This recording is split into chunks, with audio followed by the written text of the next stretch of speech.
Well, Dayton certainly had the money and the facility, but even that did not convince NASA to park one of the retired space shuttles here. Good evening once again. I'm Mark Allen. I'm Marcia Bonhart. So tonight, our world-famous museum is left out in favor of 3 big cities and the home of the space program. Michelle Kingsfield continues our live team coverage of this disappointing day. Michelle? Well, Marcia, Mark, certainly the news was tough to hear. I mean, after all of the anticipation and all the excitement here at the museum and the public viewing party, many people's hopes were dashed. So many people thought we would land Atlantis, especially with its rich ties to the Air Force, but in the end of the day, it was not meant to be. In fact, it was this afternoon that the NASA Administrator, Charles Bolden, delivered the news from Kennedy Space Center which will now be its permanent home of Atlantis. Bolden, a retired astronaut, was the commander of an Atlantis mission back in 1992. He said he was glad to hear the applause from the hometown crowd, calling this day tough, but that did little to soothe local officials. Greene County Commissioner Rick Perales still shaking his head tonight. This is one of those, man, we missed it. I don't know why. I don't know what the deciding point was, but we didn't get it. We need to, be disappointed today and come back tomorrow and, focus on the positive things we've got going here. And we've got, the museum's going to be a class facility with or without the shuttle. We know that. That was an opportunity we were hoping to get, and we didn't. Very well put, and as he was mentioning, this is a class museum, and museum officials are continuing to compile money. They've got about 20 of 48 million that is going to be used for some expansion, upgrade and finish the space, presidential aircraft, and global reach galleries here. So certainly well put by Mr. Perales. Well, the news, a huge disappointment as it traveled across the Miami Valley, but very much so for the workers and students at the Challenger Learning Center here in Dayton. Holly Samuels continues our live team coverage with more. Well, Michelle, for more than 20 years, students have been able to learn firsthand what it's like to complete a mission on board the space shuttle at the Dayton Charter School. So, of course, having the real thing so close by would have been a great opportunity. But the commanders there at that school say, despite this disappointing news, their mission will continue to go on. You guys did a wonderful job. The mission was a complete success. Students take their futures into their own hands here at the Dayton Challenger Center on Leo Street, even if they are robot hands.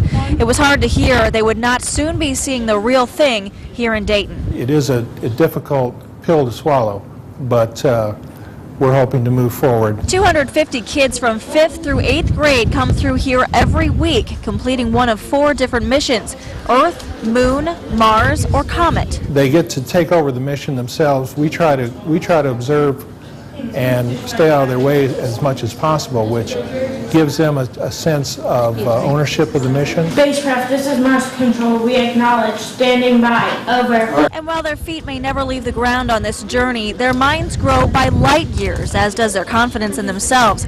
Because these are not just science lessons, they're life lessons. They're learning about good communication skills and also good teamwork and good problem-solving skills while they're here. The center is named after the shuttle Challenger, which exploded 73 seconds after liftoff in January of 1986. On board was the first ever teacher selected to go into space, Krista McAuliffe. And even though she never got to give her lessons from orbit, she's inspiring generations of kids at the Challenger School, and the teachers too. I love seeing the expression on the kids' faces as they're discovering that they're doing things that they didn't think they could do or didn't know they could do, and that sense of accomplishment is what I really enjoy. And directors at the school say even though the shuttle program is being retired for NASA, they say they can't stop training these future astronauts. They say they do believe that manned missions will start up again once the economy gets better and there's more funding available. So they say that their training really is a good investment. Still need to keep looking toward the future. That's for sure. Okay, thanks so much, Holly. Well, if they say misery loves company, we were not alone. Daytonians weren't the only ones grimacing today. Folks in Houston, Seattle, Chicago, they also lost bids for one of the shuttles, but there were some big parties going on in 3 other cities. Jay Gray shows us how those cities that won this 21-city derby celebrated. Celebration at Kennedy Space Center. Oh, I thought it was thrilling. I can't imagine any place that it should be here, that shouldn't be here. With word that Atlantis, one of the 3 ships in the retiring shuttle fleet, will stay at home. It's humbling, it really is. I mean, there were tears in our conference room watching it. Atlantis is really symbolic because it'll be the last shuttle to fly. And so the last shuttle to come home ends up here at the Kennedy Space Center, I think is just so appropriate.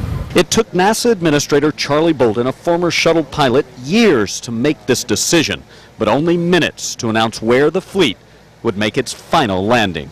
First, here at the Kennedy Space Center, we'll showcase my old friend Atlantis. The California Science Center in Los Angeles will be the new home of the shuttle on the launch pad preparing its final mission, Endeavour.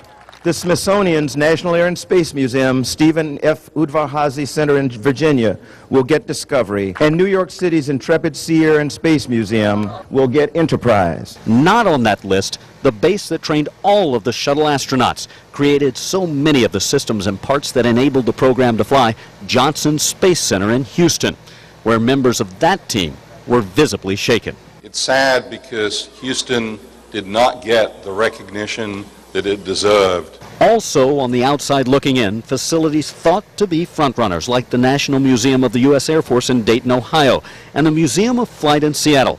Initially so confident it had already started work on a new wing for a shuttle. Take good care of our vehicles. They've served the nation well. Service that will continue now and hopefully inspire a new generation of space pioneers from New York to Los Angeles. Jay Gray, NBC News, Kennedy Space Center. So at the end of today, many asking, where do we go from here? Well, shuttle or no shuttle, many people are saying we continue to make this an even better first-rate museum, and it truly is. Let's not forget it. Remember, it's still the world's largest and oldest aviation museum, and it's free. It is open each and every day, 9 to 5. Space Night is coming up May 5th, and that will be your chance to meet 3 astronauts. So not all lost here today. I will have more coming up tonight at 6, but for now, back to you.